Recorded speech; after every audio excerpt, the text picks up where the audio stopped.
an actionable roadmap for reform. Togbi Chairman, the current challenges facing our educational system require strategic priorities, fresh solutions derived from objective and non-partisan interrogation of issues, and a renewed sense of urgency. The moment to act together is here and now, and we must use this forum to answer critical questions such as, how do we ensure that every child in Ghana receives quality education regardless of where they are born or live? How do we equip our schools and teachers with the necessary tools and resources to succeed in providing a quality education? How do we close the gaps in foundational learning and prepare our students for further studies, the world of work, and the opportunities of the future? How do we ensure innovative pedagogies, inclusive, engaging, and adaptive pedagogies framed around social emotional learning and universal design for learning, which are central to our teachers' classroom practice? How do we develop an assessment system that promotes critical thinking, problem solving, and not just regurgitation of what was learned? How do we bring back autonomy to school leaders against mutually agreed performance standards? How do we remove excessive political interference in the governance of our education system? How do we ensure adequate and sustainable financing for education? I had a bit of yeah with the political interference. I said that the second Independence Day for the education system has come. You can express your opinions freely now. How do we ensure adequate and sustainable financing for education? How do we achieve innovative infrastructure provision at optimal cost? How do we provide our students with the technical and vocational skills to be able to enter the world of work? Where do we place moral education, patriotism, and proper family values in our educational curriculum? How do we increase the role of faith-based organizations in the management of their schools? Your Eminence, Togbi Afede, these and many more questions are the ones that we expect you to focus on and provide us answers and a roadmap. Ladies and gentlemen, at the center of the issues associated with the aforementioned questions is a big question of how to ensure provision of a balanced education for Ghana's children and our young people, an education that transforms them into globally competitive citizens, an education system that prepares them adequately and nurtures them as Ghanaians with uncompromising values and character qualities of honesty, creativity, and responsible citizenship, and with the 21st century skills of problem solving and critical thinking. An education system that ensures that our leaders by age 10 are well-grounded and proficient in language literacy, mathematics literacy, scientific literacy, and cultural literacy as the foundation for their future learning. As we all as stakeholders ponder over educational issues across basic, secondary, and tertiary education, we must remember that quality education does not only focus on developing the intellect of pupils, but ensures holistic personality development of the child. It develops his heart, his mind, and his hand for the benefit of himself and for the larger society. The mind promotes critical thinking and creativity necessary for productive decision-making. The heart promotes moral, emotional, and social orientation necessary for strengthening of our societal and family values, social cohesion, and mutual respect, while the hand develops in learners skills and practical competencies necessary for building and strengthening our service and productive sectors of our economy. It is for this reason that I agree with Ellen G. White, the American author, when she says that, and I quote, "Our education takes too narrow and too low a range. There's a need for a broader scope, a higher aim. True education means more than just the pursuit of a certain course of study. It means more than a preparation for the life that now is. It has to do with the whole being and with the whole period of existence possible to man. It refers to lifelong learning. It is the harmonious development of the physical and mental. It prepares the student for the joy of service in this world, unquote. Our education must prepare our students for service. That is the task we have, and by finding answers to the questions above and others, that will inform the discourses of this forum. It must be our collective responsibility to make recommendations that are far-reaching, that are transformative, and necessary for developing the global Ghanaian. There is a call to action for every stakeholder here today, and every Ghanaian across the country and in the diaspora. Their future depends on the decision we make and the actions we take today. And I'm happy that some of our members, our citizens from the diaspora, like Professor Champon, have come all the way to come and join us at this forum. And also Professor Benyega, all the way from Australia. You are all welcome. As a government, we are fully committed to this process, and the outcomes of this conference, I assure you that your recommendations are not going to gather dust on a shelf. They will not become symbolic recommendations, but they will form the foundation of a comprehensive reform agenda to build an inclusive, equitable, and transformative education system for Ghana and for the benefit of all Ghanaians. And so we'll prioritize the actionable reforms proposed here with clear timelines and measurable outcomes to guide our steps. Regular updates on progress will be shared with the public to build trust and transparency. We'll increase the allocation of resources to critical areas, including foundational learning, with a focus on the 4 literacies that I talked about: language, mathematics, science, and culture. Teacher education and capacity development would also receive attention. Infrastructure development and education technology also included. Deepen partnership with parents, traditional authority, and local communities. And I'm happy that the Honorable Education Minister has already announced that PTAs can engage with schools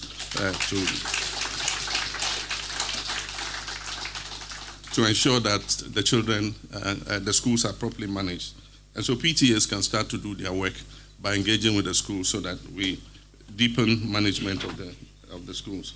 So deepen partnerships with parents, traditional authorities, and local communities to support every child's learning journey through the practice of learning teams. To ensure that school leaders have the autonomy to perform their duties against a national school leader standard, that we shall work with stakeholders, including the Conference of Heads of Assisted Secondary Schools and other teachers' union, to develop. To prioritize research and research evidence for decision-making. We will also continue with the teacher transformation work we started in 2014 under the TTEL project and ensure that the same transformation is carried out across all sectors of education system, including TVET.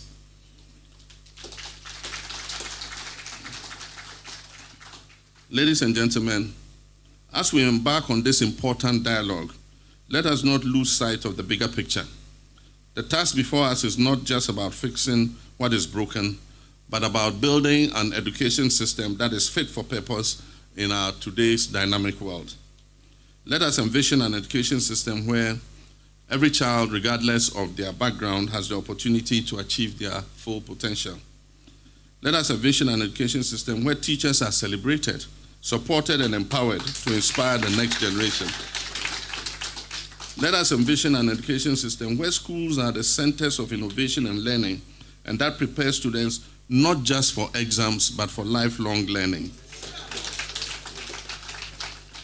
This is a vision that must drive our discussions and decisions today and tomorrow over the course of this forum. Distinguished ladies and gentlemen, as I declare this National Consultative Forum on Education officially open, I urge each of you to approach this task with objectivity, courage, creativity, and an unwavering commitment to the future of our nation. Let us be bold in our ideas, collaborative in our approach, and relentless in our pursuit of excellence. Together, we can build an education system that resonates with the aspirations of ordinary Ghanaians and prepares our nation for the challenges and opportunities of the 21st century. The future of this country is in our hands. Let us seize this moment and work together to create a legacy of hope, opportunity, and transformation for future generations. One resolution at a time, one transformation at a time, Ghana will win in developing this country's young people for service. On this note, Togbi Chairman, ladies and gentlemen, I declare the National Consultative Forum on Education duly launched.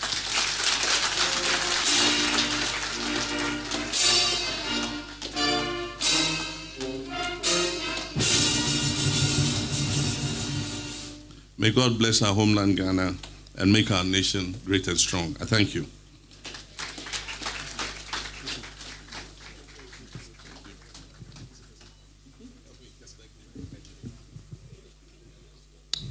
Thank you very much, His Excellency, the President of the Republic and Commander-in-Chief of Ghana Armed Forces, Sir John Dramani Mahama, for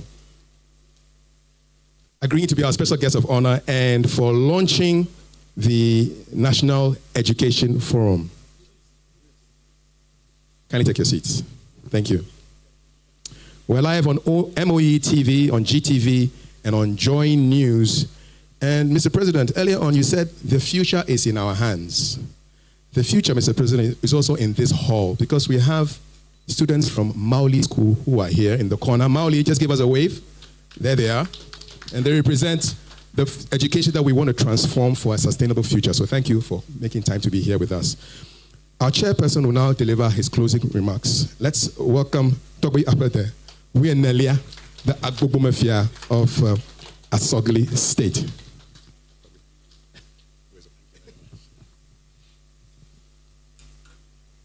Thank you very much. Your Excellency, the President of the Republic, thanks for the great inspiration. I know you have to be in Accra for other duties, so I'll take only 2 minutes. Thanks for the very inspiring message, Your Excellency.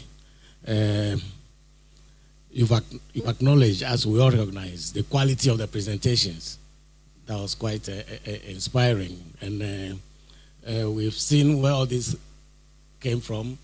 You are aware of the lack of platform in the past for dialoguing, and you provided that for us. We thank you so much. I'm happy you've assured us government intends to take the recommendations from here very seriously. They will not sit anywhere and gather dust. And thank you. And I'm glad that the purpose of all of this, your vision, is prepare Ghanaians for lifelong learning. Yeah. Our Minister of Education set the ball rolling by telling us what all this all about. And we had great presentations from our professors. Professor Agbanyegan shared with us experiences from Australia, great. From Saudi Arabia, also excellent. And experiences from Korea. We are very grateful for all of that. Professor Champong also emphasized to us the need for equity, inclusiveness, and the need to provide incentives to make that possible, to give access to all, including in particular the disadvantaged in our society. He identified very nicely that we face, among others, lack of resources or inadequacy of resources, and also shared with us some very important recommendations. In particular, the fact that we need to have our recommendations so we can have reason to believe in them. The need to have priorities, the need to have all stakeholders, involved, and of course, the importance of implementation, which luckily the President of the Republic has assured us that, unlike other things I've experienced in the past, the recommendation from here will not sit anywhere and gather that or get a full benefits from them.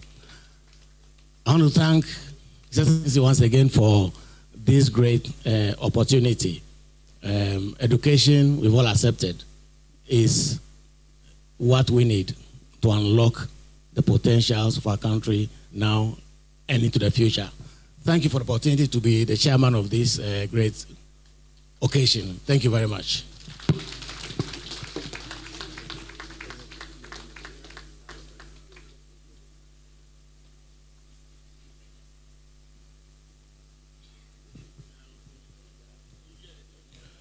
Your Excellency, good people of Ghana, ladies and gentlemen. Aside his sterling credentials as an entrepreneur, the Agbogbo Mafia, Togbi Apada the 14th, is a custodian of culture.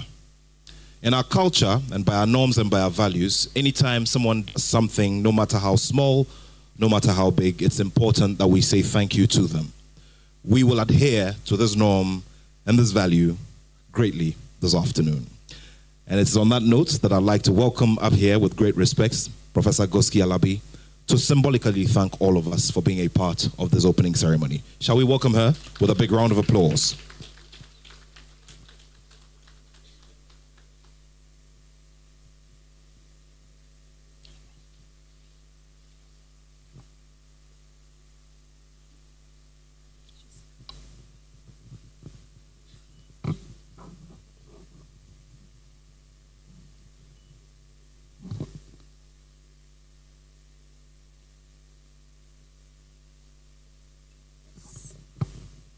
Your Excellency John Dramani Mahama, President of the Republic of Ghana, His Royal Highness Togbe Afedi the 14th, Honorable Ministers of State, parliamentarians, distinguished guests, eminent academics, partner education, ladies and gentlemen, friends of the media.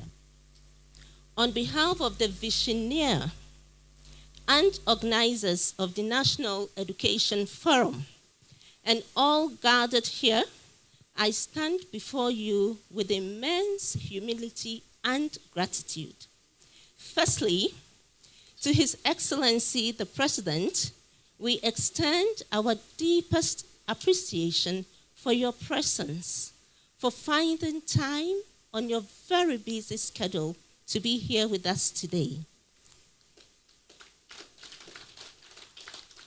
And also for your reaffirmed vision for a sustainable and transformative future for Ghana's youth. This inspires us a lot. It is a testament of your commitment to your promise. To our distinguished chairperson, His Excellency, His Royal Highness Togbe Afedi the 14th, your leadership and wisdom have guided this event with grace.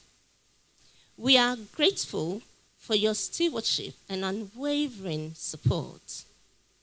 To our esteemed keynote speakers, Prof. Joseph Agbenyaga and Prof. Kwame Achampong, thank you for sharing your insights with us on transforming education for sustainable future in Ghana, and for shedding light on increasing access to quality education for all, particularly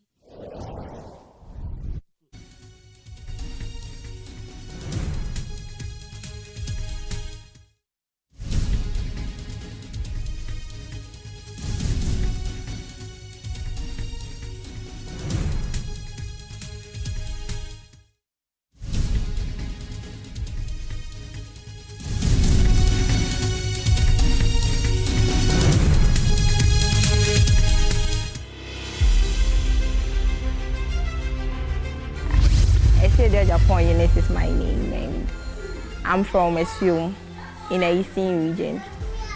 I'm a teacher by profession.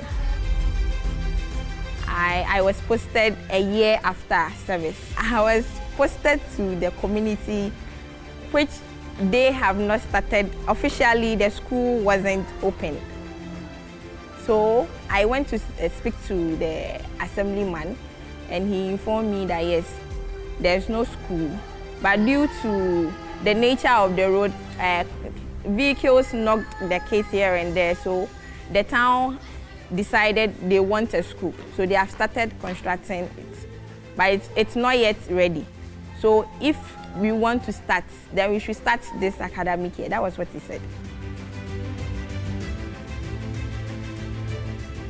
I wasn't discouraged knowing there is no school, but rather I felt something must be done, because looking at what they